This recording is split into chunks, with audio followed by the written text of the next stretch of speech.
এবার সোহাগকে খুঁজতে খুঁজতে ডিনার কাছে এসে সোহাগকে পেয়ে ডিনাকে করা হুঁশিয়ারি জানিয়ে দিয়ে সকলের সামনে এবার সোহাগকে নিজের মনের কথা জানিয়ে দিল সূর্য। হ্যাঁ, আমরা এমনটাই দেখতে পাবো সোহাগ আদর ধারাবাহিকের পরবর্তী পর্বে।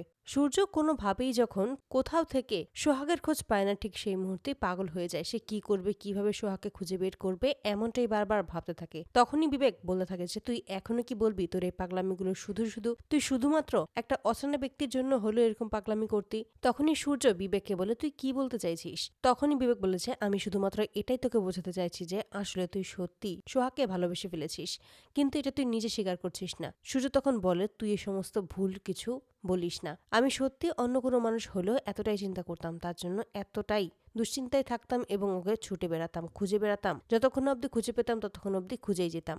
এই সমস্ত বলে বিবেককে চুপ করিয়ে দেয়। বিবেক তখন মনে মনে বলে আমি জানি সূর্য, তুই যতই মুখে বলিস না কেন তুই সোহাগকে শুধুমাত্র অচেনা লোক হলেও যেভাবে সাহায্য করতিস সেভাবেই সাহায্য করছিস, এটা একদম ভুল ধারণা।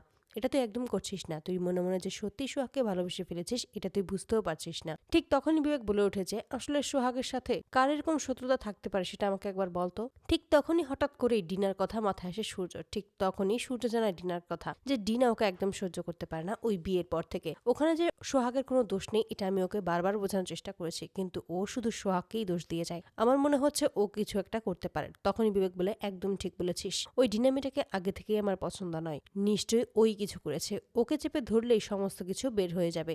এতে করে সূর্য তখন সিদ্ধান্ত নেয় এবার ডিনাকে চেপে ধরবে। তাই ডিনার মুখোমুখি হয়ে দাঁড়ায় এবং ডিনাকে কৌশলেই সোহাগের কথা জিজ্ঞেস করতেই সূর্যের ভালো মানুষের কথা শুনে সমস্ত সত্যিটাই জানিয়ে দেয়। এতে করেই ক্ষিপ্ত হয়ে যায় সূর্য ডিনার ওপর। ঠিক তখনই ডিনার কথাতেই ডিনাকে জোর করে সোহাগকে নিয়ে আসতে বাধ্য করে এবং সেখানে যখনই সোহাগ আসে ঠিক তখনই সোহাগকে জড়িয়ে ধরে। আর তখন ডিনাকে করা হুঁশিয়ারি জানিয়ে দেয় তুমি এবার সোহাগের থেকে দূরেই থাকবে। তুমি যদি ওর আর ক্ষতি করার চেষ্টা করো তাহলে কিন্তু আমার থেকে খারাপ কেউ হবে না।